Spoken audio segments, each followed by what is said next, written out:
컴퓨터 AI 공학과 김윤수입니다. 네트워크 관리사 2급 자격증 특강을 시작하겠습니다. 우리 함께 살펴볼 내용은요. 네트워크 관리사 학습을 하다 보면 필연적으로 접하게 되는 몇 가지 주제가 있고 그 중에 어떤 것들은 좀 주의 깊게 살펴보고 이해와 문제풀이를 함께 병행해야 될 것들이 있습니다. 그러한 주제를 선별해서 같이 보겠습니다. 그럼 관련된 내용 함께 살펴보시겠습니다. 네트워크 관리사 2급 자격증 특강 시작하겠습니다. 이번 회차에서는요, 핵심 개념 이해와 문제풀이 이렇게 주제로 해서 살펴볼 건데요. 핵심 개념 이해, 이론적으로 중요한 내용인데 꼭 정립하고 기억해 주셔야 할 내용들을 살펴볼 것이고요. 또한 시행처에서 실기 검정을 위한 모의 예제 프로그램을 배포해주고 있습니다. 다른 특강 영상에서 한번 소개시켜 드렸던 내용이기도 한데 한 번 더 그 내용을 말씀드리면서 함께 살펴볼 수 있는 유튜브 영상 링크도 한번 제공해 드려 보도록 하겠습니다. 마지막으로 이 전체 내용을 아울러서 한 번 더 확인해야 될 문제 살펴보면서 마무리 짓도록 해보겠습니다. 먼저 첫 번째 TCP/IP 4계층입니다. 기본적으로 우리가 그 네트워크를 공부하다 보면 OSI 7 계층이라는 것을 먼저 공부하게 되죠. OSI 7 계층, 그쵸?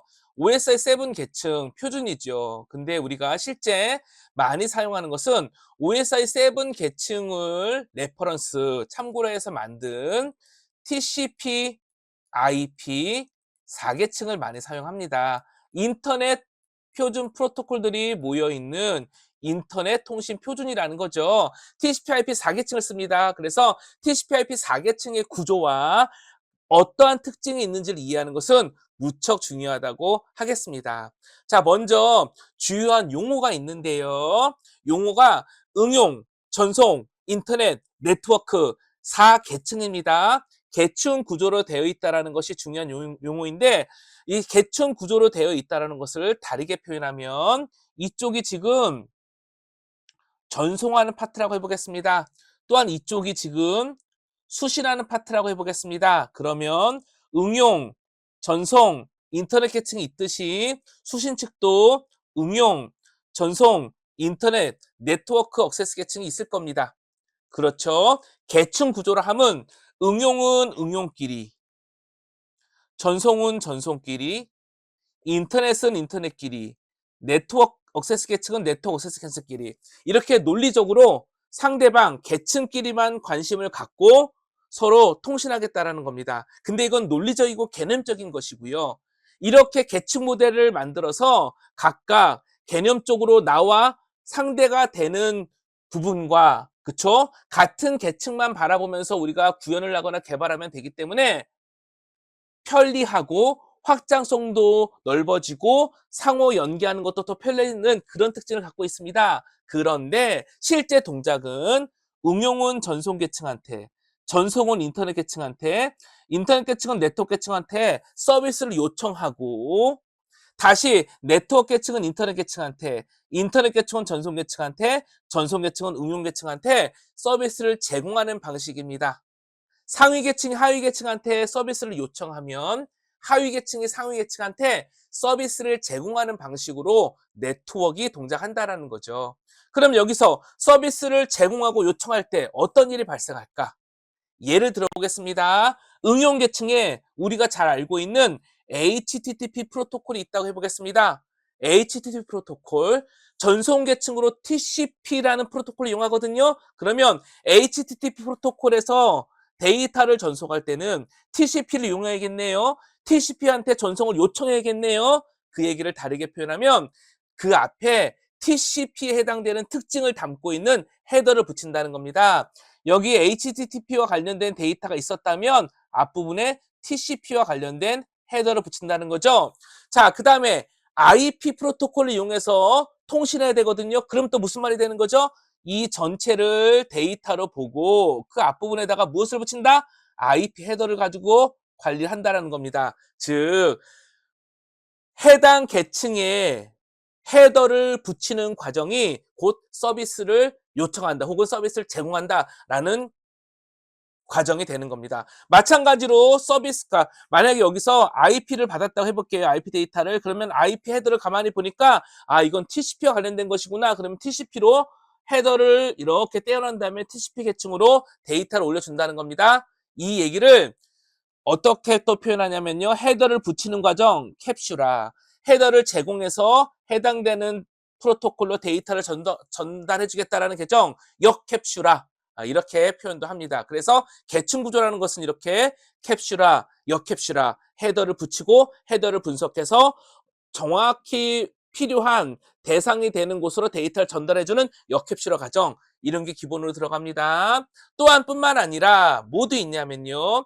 TCP/IP 4계층에는 TCP와 IP만 있는 게 아니라 HTTP, TCP, IP 이러한 다양한 프로토콜들이 계층마다 쭉 이렇게 모여 있죠. 맞습니다. TCP/IP 4계층은 다양한 프로토콜들이 모여져 있고 캡슐화와 역캡슐화 과정을 거쳐서 실제적으로 동작을 하는 계층 구조를 갖습니다.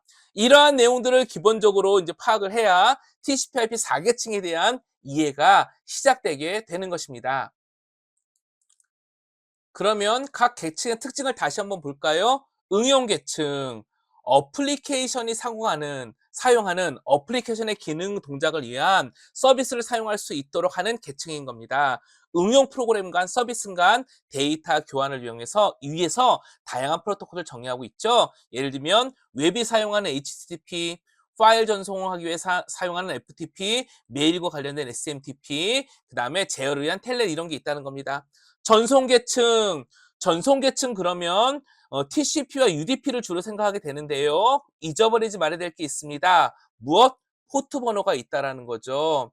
기본적으로 IP, 인터넷과 함께 살펴볼 필요성이 있는데요. 인터넷 계층은요. IP, ARP, 기타 등이 있지만 기본적으로 IP 프로토콜, IP 주소를 이용해서 논리적인 주소로인 IP 주소를 이용을 해서 상대방 호스트까지 잘 연결하고 잘 전송하겠다. 이게 IP 역할이거든요. 그러다 보니까 주소를 이용해서 어드레싱하고 해당 서버까지 주소를 갖고 있는 서버까지 잘 도착하게끔 하는 라우팅 경로를 설정하는 그런 기능들을 담당합니다. 자, 이건 어떻게 보면 호스트 대 호스트잖아요. 근데 호스트 하나의 PC, 하나의 서버 안에는 여러 개의 서비스가 동작할 수 있습니다.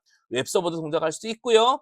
뭐 카카오 서버가 있을 수도 있고요. 또 여러 가지 파일 서버가 있을 수도 있고요. 여러 서버가 동작할 수도 있죠. 그러면 호스트까지 간 다음에 도대체 어떠한 서버, 어떠한 프로그램, 어떠한 프로세스한테 데이터가 가야 될까요?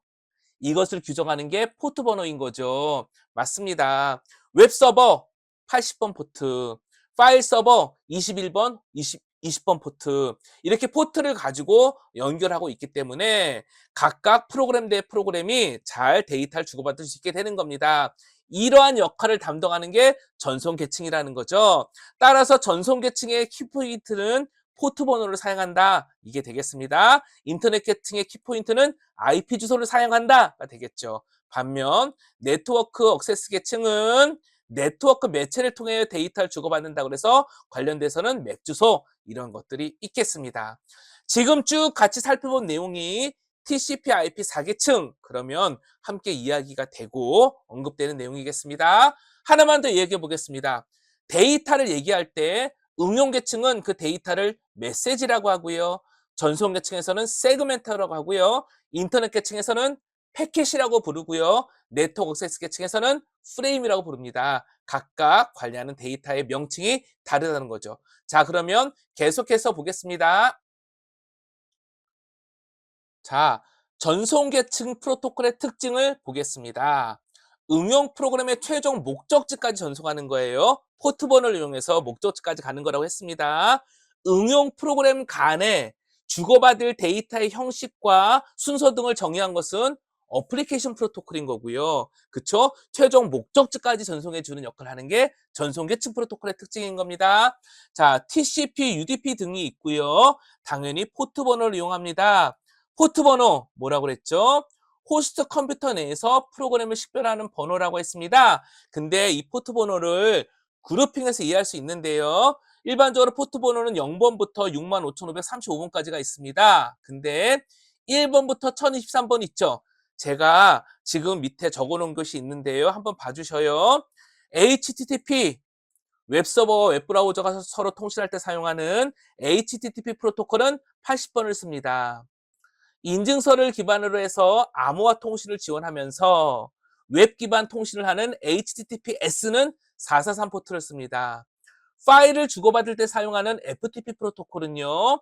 제어를 위해서는 21번 포트, 데이터를 위해서는 20번 포트, 두 개의 포트를 씁니다. 메일을 보낼 때 사용하는 SMTP 프로토콜은요. 25번 포트를 쓰고요. 메일을 당겨올 때 우리 보통 이제 팝3, 팝이라고 하거든요. 120번 포트를 씁니다. 제어를 위해서는 텔넷 23 포트, 또 암호화된 채널을 통해서 안전하게 명령을 주고받을 수 있고 데이터도 복사할 수 있는 SSH는 22번 포트를 쓰고요. DNS는 53번 포트를 씁니다. 또 UDP도 있는데요. DNS는요. 53번과 UDP 53번, TCP 53번을 같이 씁니다.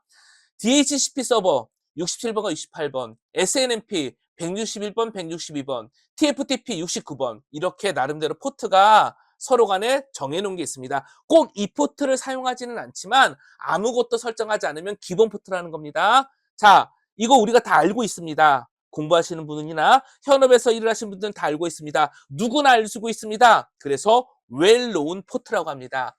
따라서 1번부터 1023번까지 이 영역은 well-known 포트로 보통 지정되어 있고요. 그 다음에 응용 프로그램이 정의해서 사용을 해라 라고 하면서 레지스터드 포트가 1024번부터 49151까지 있습니다. 그 다음에 포트를 지정하지 않아도 TCP나 UDP 통신하려고 하면 포트가 할당은 돼야 됩니다. 그래서 다이나믹 포트다라고 나머지 것들이 있습니다.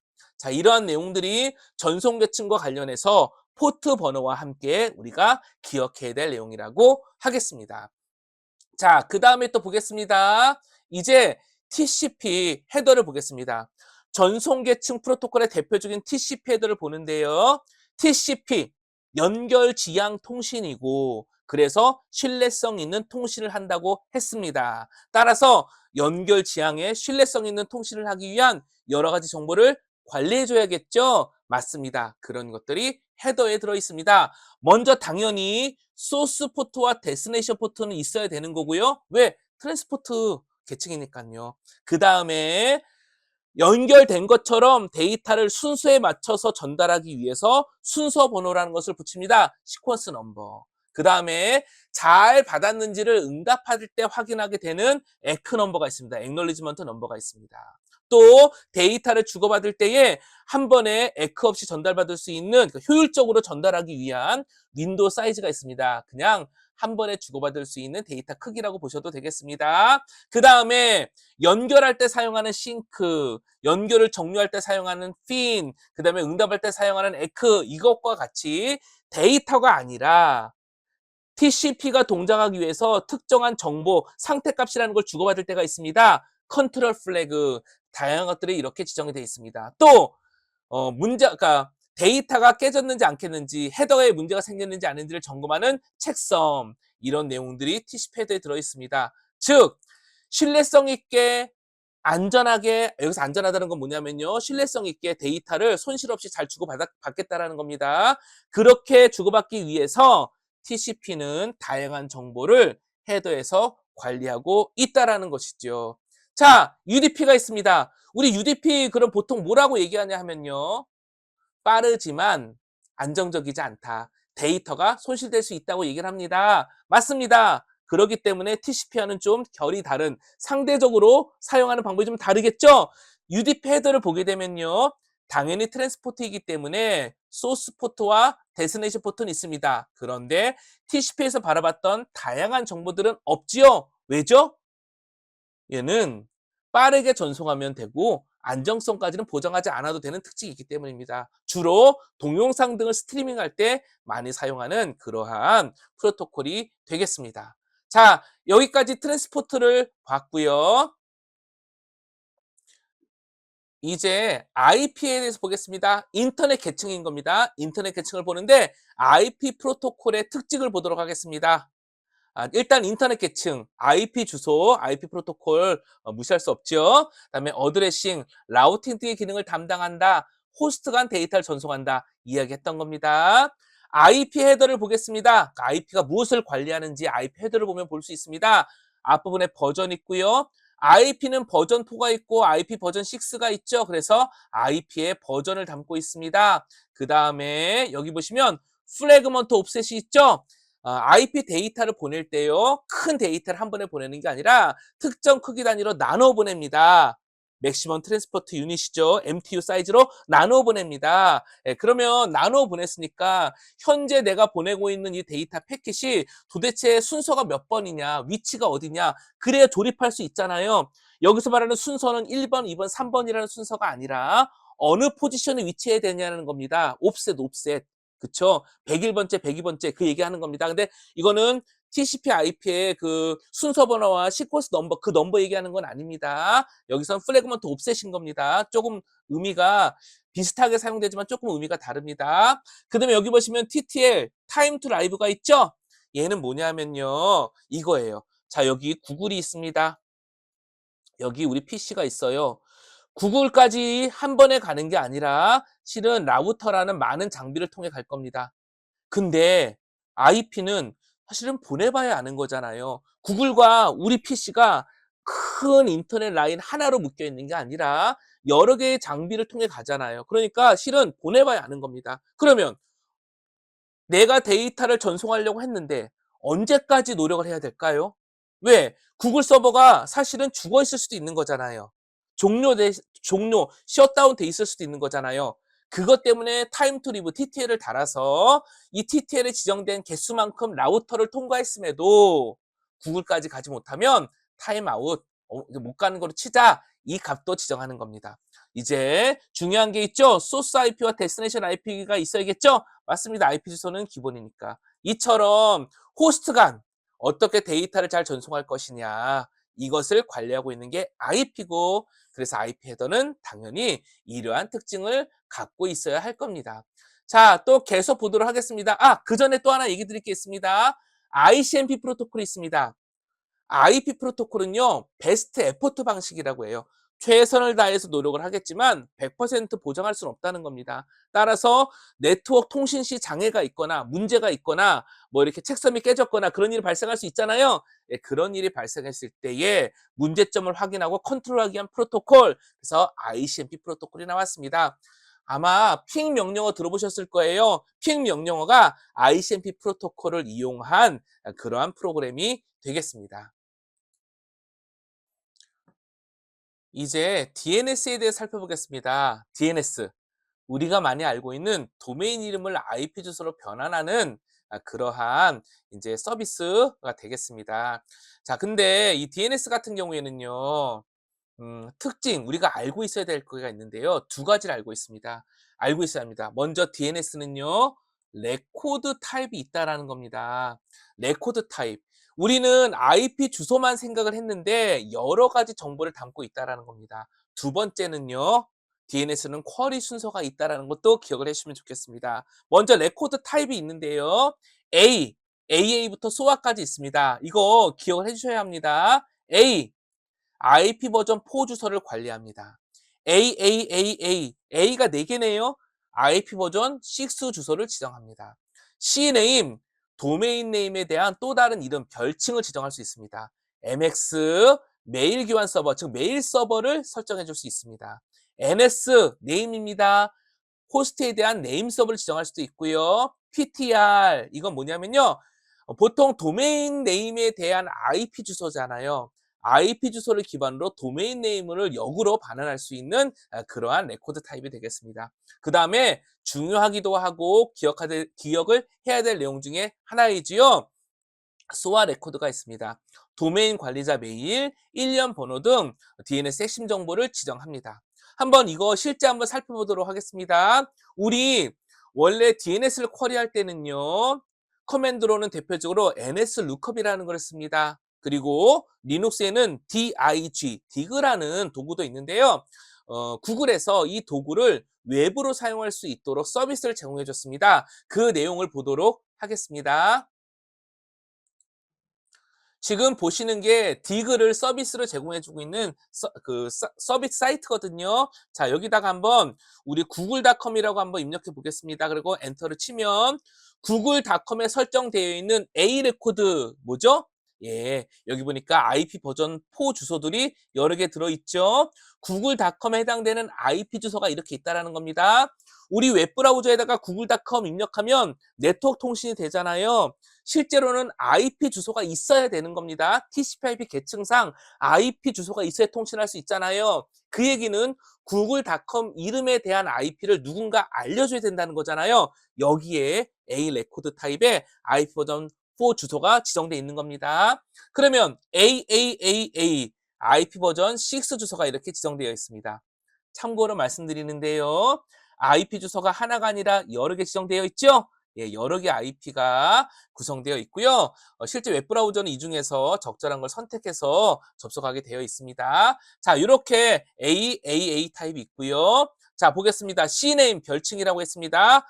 구글닷컴이면 구글닷컴이라는 도메인은 CNAME 별칭을 지정해주지 않고 있네요. MX는 있나 볼까요? 메일 서버 smtp.google.com을 운영하고 있다라고 이야기하고 있습니다. NS 네임 서버, 네임 서버도 이렇게 지정이 되어 있네요. PTR 역변화는 레코드가 없습니다. 소아 레코드 관리를 위한 레코드라고 그랬죠? 이렇게 있습니다. 시리얼 번호도 있고요. 리프레시 타임도 있고요. TTL 1분 이런 식으로도 되어 있습니다. 마지막으로 쭉 오른쪽에 가보시면 TXT가 있죠? 여러 가지 기타 정보를 마치 텍스트 메모장처럼 적어 놓을 수 있습니다. 그리고 거기까지 얘기 드리지는 않을 건데 SPF라는 게 있거든요. SPF라고 해가지고요. 그 이메일 보안과 관련돼 있는 것도 있습니다. 그 이메일 스팸 이메일 같은 것을 좀 제거하기 위해서 그 SPF라는 정책도 있는데요. 그런 정책 또한 이 안에다가 같이 지정을 해주게 되어 있습니다.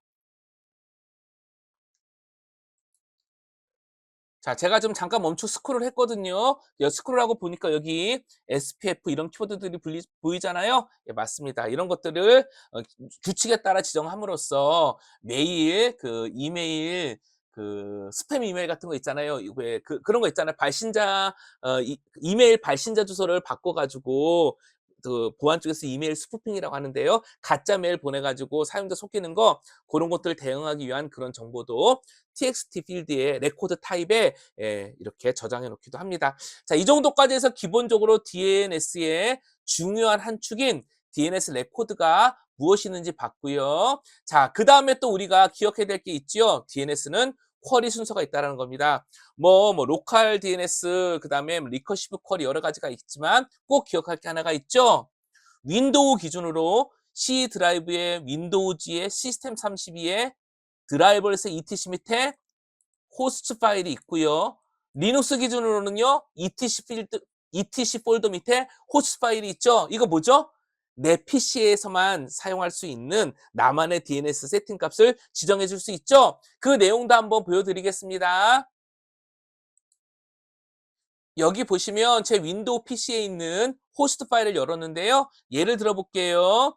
aws.lecture.com이라는 도메인 네임을 13.125.162.87이라는 IP로 이렇게 내가 해놓을 수 있다는 겁니다. 또 하나 network-sjcuac.kr이라는 이런 도메인 네임이 있다 그러면 이메일 주소로 내가 원하는 곳으로 매핑해 놓을 수 있다는 겁니다. 이렇게 내 PC에만 해당되는 도메인 이름과 DNS 이름과 IP 주소 매핑을 다룰 수 있는 것 호스트 파일이 되겠습니다. 다만 윈도우랑 리눅스가 경로가 좀 다르죠. 보통 리눅스 기준으로 etc 폴더 밑에 호스트 파일이라고 합니다. 자, 이 정도 말씀을 드리고 DNS 쪽은 정리하도록 하겠습니다. 이제 IP 주소 체계와 관리 방법에 대해서 살펴보겠습니다. IP 버전 4 주소 체계의 특징, 4개의 옥텟, 4바이트, 즉 32비트로 구성되어 있고요. 이거 우리가 암기해야 될 상황인데요. IP 버전 4 주소 체계는요. 5개의 클래스로 구성되어 있습니다. 특히 A, B, C는 꼭 암기해 주셔야 되고요. D, F도 더 있다라는 것도 기억해 주시면 좋겠습니다. 자, 보겠습니다. A 클래스는요. 핵심이 앞자리 수가 0으로 시작한다라는 겁니다. 그래서 그러니까 이진수로 얘기했을 때 0으로 시작한다는 겁니다. 그래서 0으로 시작되는 거고요. 0.0.0.0부터 127점, 255, 255, 255까지가 되겠습니다. 서브넷 마스크는 이렇게 255.0.1.0으로 되어 있고요. 자, B 클래스가 있습니다. B 클래스는요. 128.0.0.0부터 시작해서 192점, 255점, 250점, 250으로 되어 있고요. 서브넷 마스크는 255점, 255.0.0입니다. 그래서 앞자리 수가 1, 0으로 시작합니다. 그래서 128부터 시작한다고 되어 있는 겁니다. 자, 그 다음에 있습니다. C 클래스는 192위로 시작을 해서요. 223.25 이러한 열로 끝나게 됩니다. 서브넷 마스크는 255, 255, 250.0죠. 당연히 서브넷 마스크가 이렇게 되어 있기 때문에 사용할 수 있는 호스트 IP 주소의 개수가 이렇게 차이가 나죠. C 클래스 같은 경우에는 기본으로 254개인 겁니다. 왜 254개냐면요. 이 맨 마지막 비트를 따지게 되면 0부터 255 해서 256개가 맞는데요. 네트워크 아이디에 해당되는 부분과 브로드캐스트 주소를 제외를 해서 2개를 빼게 돼서 254개를 보통 사용하게 된다. 이렇게 되어 있습니다. 앞자리 수가 C 클래스는 110으로 시작합니다. 즉 앞자리 수가 각각 A, B, C가 0, 10, 110으로 시작한다. 라는 거 기억해 주시면 좋겠습니다. 자, D 클래스는요, 224부터 시작을 하는데요, 멀티캐스트용으로 예약이 돼 있고요. F 클래스는 그냥 예약 주소라고 돼 있습니다. 이렇게 되어 있다라는 거 기억해 주시면 좋을 것 같고요. 또 하나, 네트워크 주소. 그쵸? 호스트 필드가 전부 0인 거. 그 다음에 다이렉트 브로드캐스트 주소. 네트워크 주소를 제외한 나머지 호스트 주소가 전부 1로 되어 있는 거죠. 그쵸? 전부 1로 세팅되어 있는 거. 그게 다이렉트 브로드캐스트 주소고요. 로컬 브로드캐스트 주소 255, 255점, 250점, 255점, 255 이렇게 예약되어 있습니다. 루프백 주소 자기를 가리키는 거 보통 127.0.0.1번 그 대역이죠. 자, 이렇게 이야기를 드리겠습니다. 이 정도가 IP 버전 4 주소 체계라고 해서 우리가 기억하고 암기하고 있어야 될 내용이 되겠습니다. 자, 그 다음에 CIDR, 클래스 리스트 인터 도메인 라우팅의 개념과 특징인데요. 클래스 없는 도메인과 라우팅 기법이라고 해요. 그래서 기존의 네트워크 클래스 방식을 대체한 IP 주소 할당 방법이라고도 하는데요. IP 주소의 영역을 여러 개의 영역을 분할할 때 운영의 유연성을 향상시킬 수 있다고 합니다. 자, 근데 결국은 이 앞에 있는 내용들은 기본적인 특징이라고 보여지게 되면요. 실제 그게 무엇이고 어떻게 사용하느냐 이게 중요할 수 있겠지요. CIDR 표기표는요. 비트 단위, 그다음에 접도 기반 IP 주소 한 다음에 그쵸, 슬래시 n 이와 방식으로 합니다. 자, 예를 한번 들어보도록 해볼게요. 10점, 10점, 1점, 32를 비트 단위로 나누게 되면은 0000부터 시작해서 쭉 해서 이와 같은 숫자가 됩니다. 이 비트로 하면 이렇게 됩니다. 자, 그러고 나서 계속 보겠습니다. 10점, 10점, 1.0에 슬래시 24. 이 얘기는 뭐냐면요. 슬래시 24. 첫 24비트가 네트워크 부분이라는 겁니다. 그러니까 어떻게 되는 거냐면요. 하나, 둘, 셋, 888, 24잖아요. 그쵸? 그러니까 24까지가 네트워크 부분인 거고, 나머지 8비트, 1바이트죠. 8비트가 호스트 IP를 가리키는 부분이라는 겁니다. 물론 이게 전부 다 0이 돼 있으면은 뭐다? 예, 네트워크 자신을 가리키는 게 되는 거고요. 다 1로 세팅돼 있다 그러면 브로드캐스트 주소라고는 얘기 드렸습니다. 자, 그래서 일단은 이렇게 나눠져 있습니다. 그러면 10점, 10점, 1.32는 10점, 10점, 1.0, 24라고 표시되어 있는 이 부분에 포함이 될까요? 포함이 되겠죠. 당연히 그쵸. 0부터 256까지를 가리킬 수 있는 거니까 앞뒤에 다 빼더라도 1번부터 시작을 해서 255까지는 가리키고 있는 거니까 맞죠? 그래서 첫 번째 10점, 10점, 1.0에 슬래시 24는 요 10점, 10점, 1.32가 포함됩니다. 자, 두 번째 10점, 10점, 1.32 슬래시 28입니다. 자, 그러면 슬래시 28이니까 자, 하나, 38에 24, 그 38에 24고 5, 6, 7, 8. 아, 4개의 비트까지 더 쓰고 있는 거네요. 그쵸? 4개의 비트까지 다 쓰는 겁니다. 그러니까 4개의 비트니까 맨 마지막에 4개의 비트가, 요 4개를 빼니까 4개의 비트가 호스트 주소를 가리키겠네요. 그쵸? 2의 4승이니까 16개의 주소를 가리게 될 겁니다. 자, 근데 앞부분에 32죠? 그러니까 32부터 시작할 수 있다는 얘기인 거잖아요. 그러니까 32로 되어 있으니까 32부터 32부터 32부터 47번까지를 사용할 수 있게 되는 셈이 될 겁니다. 따라서 32는 어쨌든 이 안에 포함이 되죠. 그러니까 두 번째도 되는 겁니다. 자, 그다음에 또 보겠습니다. 자, 이번에는요. 10점 10점 1.40입니다. 40인데 슬래시 29네요. 자, 이거 지우고 다시 보겠습니다. 슬래시 29니까 자, 요렇게 해서 24개, 다섯, 여섯, 일곱, 여덟, 아홉이니까 결국 이 세 개를 가지고 그쵸? 세 개의 비트를 가지고 주소를 표시해 주겠네요. 맞죠? 그러니까 총 8개의 주소까지 세팅할 수 있습니다. 물론 앞뒤로 하나씩 또 빠져야 된다는 것을 우리가 기억을 하고 있는 겁니다. 그러니까 40부터 보통 47까지 이렇게 세팅할 수 있다고 볼 수 있겠지요. 따라서 10점, 10점, 1.32는 여기에 포함되지 않겠지요? 예, 맞습니다. 그래서 다 이렇게 해서 이러한 식으로 살펴볼 수 있다라는 겁니다. CIDR 표기법이 이렇게 되는 거고 이렇게 IP가 속하는지 안 속하는지도 살펴볼 수 있다도 한번 같이 보았습니다. 그러니까 특별히 문제를 내려고 했던 건 아니고요. CIDR을 이런 식으로 표시할 수 있고 해석할 수 있다. 그 내용을 보고 싶었던 겁니다. 자, 이제 서브넷과 서브네팅의 개념에 대해서 보겠습니다. 서브넷, IP 주소에서 네트워크 영역을 부분적으로 나눈 부분 네트워크예요. 그러니까 서브넷 마스크를 이용을 해가지고요. 그러니까 뭐라 그럴까? 하나의 네트워크 할당 받았는데 그것을 네트워크 영역을 구분해서 부분 네트워크로 구분해서 쓸 수 있도록 해준다는 겁니다. 서브넷 마스크를 이용해서요. 네트워크 아이디와 호스트 아이디, 즉 어드레스 부분을 분리해서 쓸 수 있도록 해주겠다는 겁니다. 자, 이런 식으로 운영하는 것을 서브네팅이라고 하는데요. 그 이유가 IP 주소 낭비를 방지하고 영역별로 네트워크별로 그 네트워크 아이디 부분 네트워크별로 서로 간에 좀 통신을 그러니까 효율적으로 할 수 있도록 그렇게 하기 위해서 서브넷을 분리합니다. 실은 여기까지 쭉 설명드리려면요. ARP부터 시작을 해서 브로드캐스트 다 이야기를 드려야 되는데 그 부분은 너무 또 범위가 넓어지니까 생략하기로 하고 지금은 서브네팅이라는 게 있구나 정도를 보도록 하겠습니다. 여기 예제를 한번 보도록 하겠습니다. A 회사는 199.18.0.0 슬래시 24 범위에 IP 주소 할당되어 있어요. 그쵸?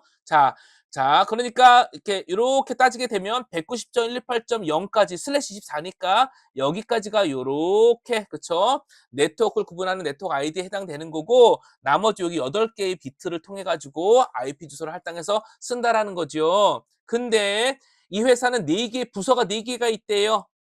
4개의 그룹으로 나누겠다라는 겁니다. 그리고 각 부서는 최소 50개의 IP 주소가 필요하대요. 자, 그럼 이거 어떻게 서브넷 마스크를 할 것이냐라고 했을 때에 자, 이렇게 보겠습니다. 8개, 8개, 8개고 그쵸? 4개니까 00, 01, 10, 11 뭐죠? 요렇게 2개의 비트를 이용을 해가지고요. 할당을 해주게 되면 4개의 그룹으로 나눌 수 있게 됩니다. 그리고 나머지 2개를 빼니까 6개가 남잖아요. 2의 6승이니까 충분히 50개 이상을 할당해서 사용할 수 있는 상황이 되는 거고요. 그래서 이런 경우 자, 슬래시 26 뭐죠? 예, CIDR 방식으로 해서 총 26개가 그 네트워크 아이디로 사용된다. 이렇게 지정될 수 있게 되는 겁니다. 보통의 경우 필요한 네트워크 보통의 경우 필요한 그 개수 있잖아요. 개수가 있다 그러면 2의 n승을 해가지고 필요한 개수가 몇 개가 나오나를 계산해서 요 n에 해당되는 값을 더 이렇게 비트를 할당해서 구성을 하게 되지요. 자, 앞으로 문제도 나올 거니까 일단 기본적으로 이 정도 내용으로 해서 서브넷과 서브네팅에 대해서도 이야기를 드렸습니다. 자, 이 정도 내용들을 잘 기억해 주실 필요성이 있습니다. 이제 실기 검정과 모의 예제 프로그램에 대해서 안내해 드리겠습니다. 실기 검정 절차는요, 전체적으로 18문제에 80분 진행하게 되고요. 입실, 시험 시간 10분 전에 지정석 이렇게 돼 있고요. 시험 안내를 한 다음에 진행하게 되는데요. 케이블 제작이 들어갑니다. 한 문제에서 10분 정도로 진행을 하고요. 이것을 위해서 케이블 렌툴, RJ45 이런 것들이 필요합니다. 그런데 케이블 탈피기는 또 개인 지참하라고 또 가로해서 일반적으로 안내가 되어 있습니다. 또한 실기 문제는요. 작업형, 단답형, 선택형 이렇게 돼 있고요. 라우팅 세팅 문제도 있습니다. 근데 실기 같은 경우에는요. 여러 가지 특강 자료도 있고 기타 여러 가지 학습할 수 있는 자료들이 많이 알려져 있고 한데요. 뭐 이제는 여러 가지 뭐 저작권이나 이런 문제가 있습니다. 특히 지금 우리 필기 문제 같은 경우에는 협회에서도 이제 우리 학교에 제공을 해주셔서 교육 목적으로는 문제를 사용할 수 있도록 안내해 주셨는데 실기 문제만큼은 저작권이나 이런 문제들 때문에 오픈을 잘 안 해주고 계셔요. 그런데 사실 인터넷 검색을 잘 해보시면 실기 문제도 찾으실 수 있고요. 또 하나 여기 보시면 햄리슈 TV라는 유명한 유튜브가 있습니다. 이 내용 들어가시면 특히 실기와 관련된 부분들은 여러 가지 공부를 하실 수 있고요. 또 잘 살펴보실 수 있습니다. 이후에 설명드릴 여러 가지 것들도 그 안에 다 있습니다. 그러니까 실기까지 공부하시고 우리는 합격해야 되잖아요. 그러니까 이 유튜브 영상 잘 활용하시면 좋겠습니다. 괜찮은 영상이고요. 또 네트워크 관리사를 관심을 갖고 계시거나 공부하시는 분들은 다 추천하는 유튜브 영상이니까 꼭 참고해 주시면 좋겠습니다. 참고로 사람들 그러니까 시험 본 수기로 올라오니까 이런 얘기도 하시더라고요. 햄리슈 영상 등을 통해서 그 뭐라 그럴까? 실기나 이렇게 렌툴 그러니까 케이블 제작하는 것을 눈으로만 봤는데 막상 하려니까 잘 안 되더라. 이렇게도 얘기를 합니다. 해보는 게 좋기는 한데 또 장비도 필요하고 또 여러 가지 좀 불편함도 있어서 어찌 하는 게 좋을지 저도 어떻게 가이드 드리긴 좀 어렵습니다. 해보는 게 좋긴 하겠지요. 아무튼 간에 이렇게 해서 일단 실기와 관련된 검정 방법과 좋은 링크 하나 소개해 드렸습니다. 자, 그 다음에는요. 또 이제 연결돼서 그냥 알고는 계셔야 되고 필요하면은 다운로드 받아서 설치하셔서 운영하셔야 하니까 연계해서 알려드리는 겁니다. 이제 협회 사이트에 들어가시면 ICQA 모의고사 예제 프로그램 그래서 프로그램을 다운로드 받으실 수 있습니다. 이 프로그램 다운로드 받으셔서 설치하시면 여기 보이는 것과 같은 이렇게 화면이 나오거든요. 자, 이 화면부터 시작을 해서 실제 실습 실기 연습을 해보실 수 있습니다. 문제풀이 연습을 해보실 수 있어요. 그러니까 꼭 한번 사용해 보셔야겠죠. 마찬가지로 라우팅과 관련된 라우팅 세팅 프로그램도 제공해주고 있습니다. 그래서 뭐 제한 시간 20분에 뭐 현재 작업창을 닫거나 새로 고침해서 안 된다 이런 내용들 있죠. 그 내용들 여기 안내에 있는 내용입니다. 안내에 있는 내용들을 그대로 다시 뽑아가지고 여기서 제가 써놓은 겁니다. 그러니까 이 프로그램도 다운로드 하셔서 한번 실행해 보셔야겠죠. 그 다음에 이제 저장할 때는요. 카피 러닝 대시 컴피그 스타트업 대시 컴피그 혹은 카피 RS 명령으로 저장해야 된다. 이렇게 안내들이 되어 있습니다. 그러니까 이 내용들 기억해 주셔야 할 겁니다. 그리고 당연히 또 이렇게 안내드린 여러 가지 영상이라든지 참고 자료들을 통해서 학습을 더 하셔야 되는 것도 맞고요. 일단은 이 내용 두 가지 있죠? 이 내용을 한번 같이 살펴보도록 하겠습니다. 제 경우에 이미 프로그램들이 설치되어 있긴 하지만 일단 사이트부터 함께 살펴보겠습니다. 우리 네트워크 관리사, 그쵸? 인터넷에서 검색해 보시면 쉽게 홈페이지는 찾으실 수 있으니까 홈페이지에 접속했다고 가정하고요. 이제 고객 지원에서 자료실을 보겠습니다. 자료실을 보시면 이런 화면으로 들어오실 수 있습니다. 여기에서 우리는 네트워크 관리사를 클릭해 보겠습니다. 네트워크 관리사를 클릭하시면 여기에 ICQ 모의고사 예제 프로그램이 있고요. 라우터 에뮬레이터 프로그램이 있죠. 수험생 실습료 이렇게 되어 있습니다. ICQ 모의고사 예제 프로그램에 들어가시면은요. 요 내용이 설치 파일로 되어 있기 때문에 설치가 돼야 됩니다. 라고 이야기 드린 거고요. 반면 라우터 에뮬레이터는요. 압축 파일입니다. 그래서 다운로드 하신 다음에 압축을 푸시면 되겠습니다. 이렇게 진행하고 나서 이제 바로 실행했을 때 어떤 화면이 나오는지 함께 보시겠습니다. 현재 ICQ 예제 프로그램을 실행한 상황이고요. 자, 실행하시면 이렇게 보이시는 것 같은 화면이 표시되게 됩니다. 여기에서 수험번호, 성명은 그냥 어, 제가 그냥 제 영어 이름인 크리스 이렇게 하겠습니다. 그 다음에 우리는 네트워크 관리사고요. 2급이죠? 그래서 확인해서 들어가겠습니다. 그러면 로그인했습니다. 나오고요. 자, 시작 비밀번호가 나오는데요. 일단 확인하고 그냥 넘어가겠습니다. 이렇게 나오고요. 시작 비밀번호 나오기 전에 이제 안내부터 나오게 되는 거죠. 그래서 안내 쭉 한번 읽어보시면은 어떤 식으로 진행되는지 풀어갈 수 있는지가 나오고요. 자, 다음 페이지 쭉 이렇게 설명이 나옵니다.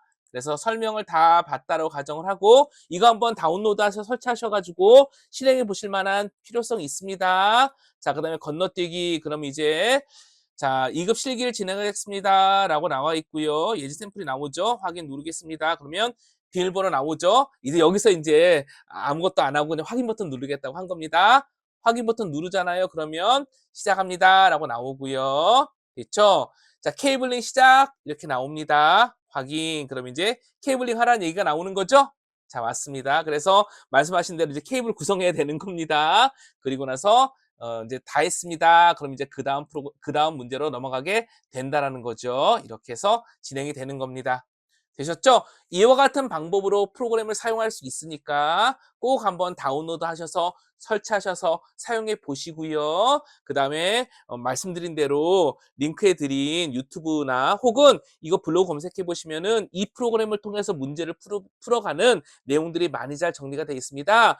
학습 충분히 하실 수 있기 때문에 충분히 조금 더 학습해 주시기를 권장드린다라고 하고 넘어가겠습니다. 우리는 이제 다른 걸 좀 보려고 하니까요. 자, 이렇게 해서 진행을 하도록 하겠습니다.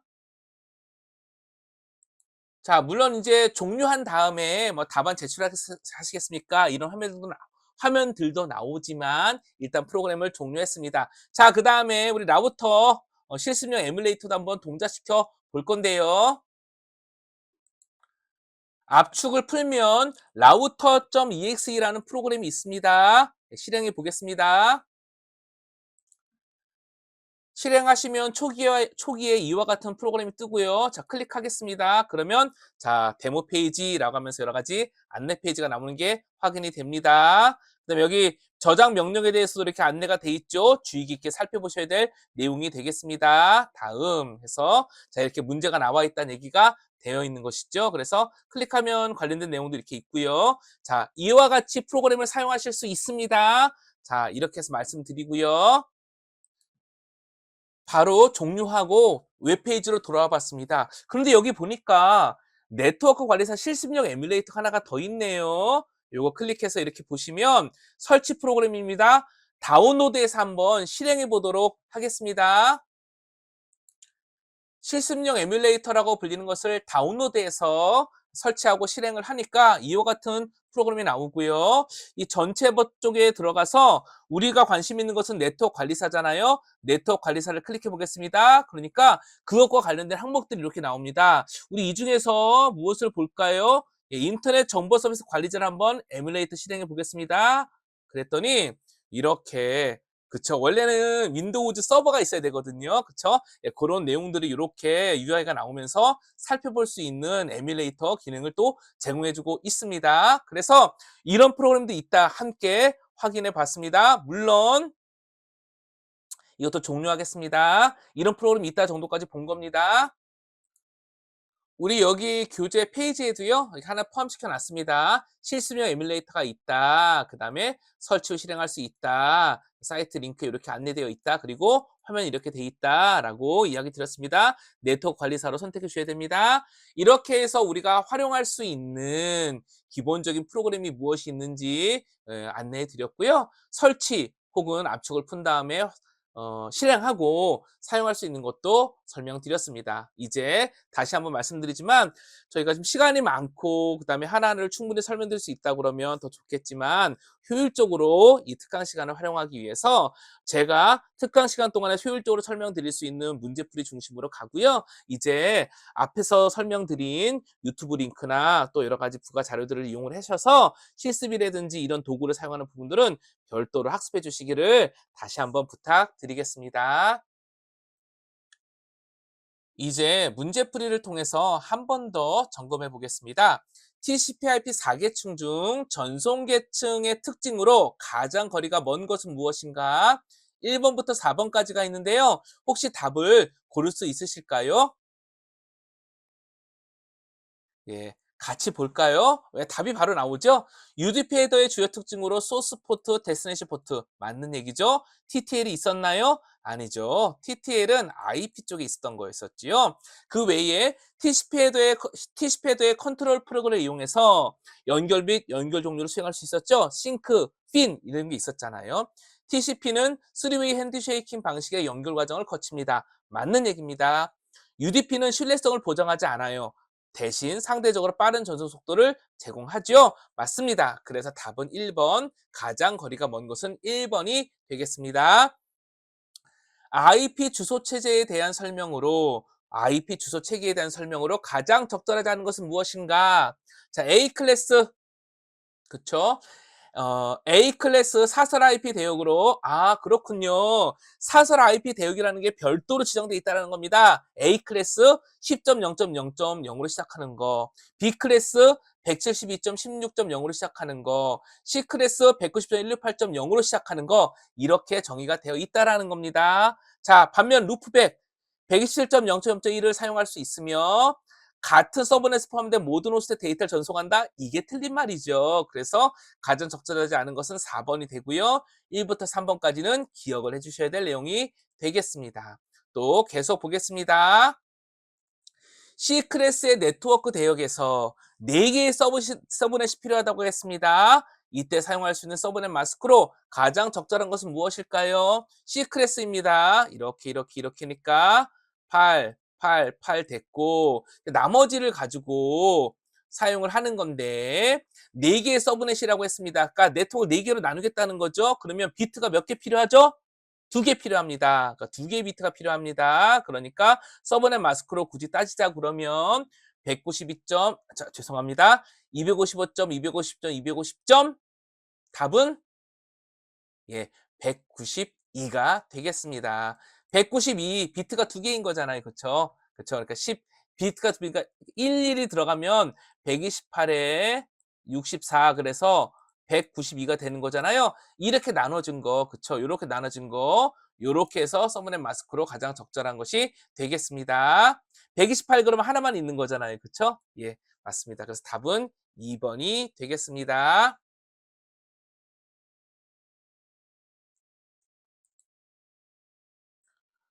다음 문제는 실기 문제와 관련된 내용인데요. 이렇게 윈도우의 IP 버전 4 주소를 설정하라는 얘기인 겁니다. 그래서 네트워크 설정에 들어가서 설정할 수 있다라는 하나 예시인 거고요. 서버넷 마스크 24비트입니다. 그러니까 38에 24니까 255, 255, 255 제로로 세팅하고요. IP 주소 10진수로 바꾸면 이렇게 되죠. 그래서 이렇게 세팅한다라는 예시입니다. 이와 같은 방식으로 문제가 나올 수 있다라는 것이지요. 자, 이제 문제 풀이는 요 정도로 정리해 보는데요. 우리 예전에 했던 특강 영상에서도 비슷한 내용이 있었는데 용어 개념과 풀이 단답형 정리 한번 해보도록 하겠습니다. 주요하게 나오는 용어들 예전과 중복되는 거이기도 하지만 한 번 더 정리해 보겠다는 겁니다. 자, 장비가 있습니다. 스위치 2계층이고요. 더미 허브 1계층에 속합니다. 루핑이라는 용어가 있습니다. 목적지에 도달하지 못하고 네트워크에 무한정 지속되는 형태, 좀비 패킷이라고도 하거든요. 이거 STP, 스패닝 트리 프로토콜, 스위치를 이중화해서 루핑 형사를 방지하는 링크 관리 프로토콜 이렇게 대비한다. 자, 그 다음에 리눅스에는 킬 명령이 있습니다. 정확히는 시그널을 전송할 수 있는 명령인데요. 실행 중인 프로세스를 종료할 때는요. 킬 -9 한 다음에 프로세스 아이디의 명령 형식을 따릅니다. VPN이 있습니다. 버추얼 프라이빗 네트워크죠. L2F 레이어 2 포워딩이 있고요. IPsec 방식이 있고요. SSL이 있고요. L2TP라는 방식으로 VPN 프로토콜을 이용할 수 있습니다. HTTPS와 SSL이죠. HTTPS 443 포트를 이용하는 거고요. 웹 표준 프로토콜인데 암호화를 통해서 안전하게 데이터를 주고받을 수 있는 그러한 프로토콜이죠. HTTPS입니다. SSL, 그쵸? 기본적으로 얘도 암호화를 통신을 하는 것이고요. HTTPS가 SSL 기반으로 동작합니다. 또 인증서를 사용하고요. 그래서 이 내용도 연기해서 함께 봐주시면 좋을 것 같습니다. 포트 미러링이라는 용어가 있습니다. 스위치의 한 포트의 패킷을 다른 모니터링 포트로 복제해서 모니터링하는 겁니다. 그래서 포트 미러링이라고 합니다. 듀얼 스택, IP 버전 4와 IP 버전 6, 아직 모든 게 IP 버전 6로 전환된 건 아니잖아요. 그래서 IP 버전 4와 IP 버전 6 모두를 지원하고 연계하기 위해서 듀얼 스택 두 가지를 탑재한 방식을 이용하기도 한다라고 되어 있습니다. 자, 그 다음에 쿠키와 세션이라는 개념이 있습니다. 쿠키, 세션 어떻게 다르냐 하면요. 여기에 웹 서버가 있고 여기에 웹 브라우저가 있습니다. 그러면 쿠키라는 건 뭐냐면요. 통신하는 가운데 웹 브라우저에 쿠키라는 것을 입력을 하게 되면 웹 브라우저는 웹 서버에 어떠한 정보를 요청할 때 헤더라는 것을 전송하게 되는데 그 안에 전송받아서 저장하고 있는 쿠키를 항상 담아서 서버로 전송해 줘야 됩니다. 따라서 정보를 유지하고 교환할 수 있는 그런 특징을 갖고 있는 거죠. 세션은 뭐냐면요. 모든 정보를 웹 브라우저 안에 다 저장해서 그 정보를 항상 헤더에 담아서 옮기기가 부담스러운 겁니다. 때문에 데이터가 커질 수도 있고 여러 가지 보안적인 문제 때문에 그래서 서버와 웹 브라우저가 있다 그러면 서버에 세션 값이라는 것을 하나 생성해 놓고 세션 값을 쿠키로 기록합니다. 그러면 쿠키로 기록됐으니까 웹 브라우저는 웹 서버에 요청할 때 항상 헤더에다가 쿠키 값인 세션 값을 담아서 전송하겠죠. 그럼 서버는 전송받은 세션 값에 대응되는 본인이 관리하고 있는 서버 내의 세션과 비교를 해서 이 안에다가 정보를 유지합니다. 예를 들면 로그인 했다, 로그인 아이디는 크리스다 이런 것들을 구분해서 서비스하고 싶을 때에 웹브라우저가 전송해온 세션 값과 서버에서 관리하는 세션 값을 비교해 봤더니 세션 값을 찾았어 이럴 수 있잖아요. 그러면 거기에 부가적으로 설정되어 있는 로그인 되어 있냐 아이디는 크리스냐 이런 정보를 서버는 확인할 수 있겠죠. 활용할 수 있겠죠. 이처럼 웹브라우저와 웹서버가 서로 정보를 공유하고 정보를 유지할 필요성이 있는데 그때 사용하는 게 쿠키와 세션이라는 겁니다. 조금 어려울 수 있습니다. 하지만 중요한 개념이라서 이렇게 설명드리고 또 바로 보도록 하겠습니다. 게 복잡하고 어려운 개념일 수 있어요. 하지만 쿠키와 세션, 웹브라우저, 웹서버가 정보를 공유하고 정보를 유지하기 위해서 사용하는 중요한 방법이다라는 것 정도는 기억을 해주시면 좋겠습니다. 리눅스의 MAN 뭐죠? 매뉴얼의 약자지요. 명령어의 도움말을 볼 수 있고요. ETC 밑에 서비스에는요. 리눅스 서버에서 사용하는 포트 정의가 저장돼 있고요. ETC 밑에 PassWD는 리눅스 사용자 계정 그쵸? 저장돼 있죠. 패스워드도 저장돼 있는 게 맞는데 보통은 ETC 밑에 섀도우 파일에 암호화돼서 패스워드를 별도로 관리하죠. ETC 밑에 F스텝 부팅 시 자동으로 마운트되는 경로와 관련 옵션들이 설정됩니다. 이쯤 되면 네트워크 관리사인데 리눅스 마스터와 관련된 것도 중복이 돼 있고 알아야 될 게 많아지잖아요. 맞습니다. 그래서 보통 자격증 공부할 때 하나만 공부하지 않고 리눅스 마스터, 네트워크 관리사 보통 같이 공부하고 요 중복된 부분을 같이 공부할 수 있기 때문에 일거양득이라고 할까요? 같이 공부하고 같이 취득할 수 있는 그런 장점도 있습니다. 자, 여기까지 해서 핵심 개념 이해와 문제풀이 함께 살펴보았습니다. 잘 들어주셔서 감사합니다.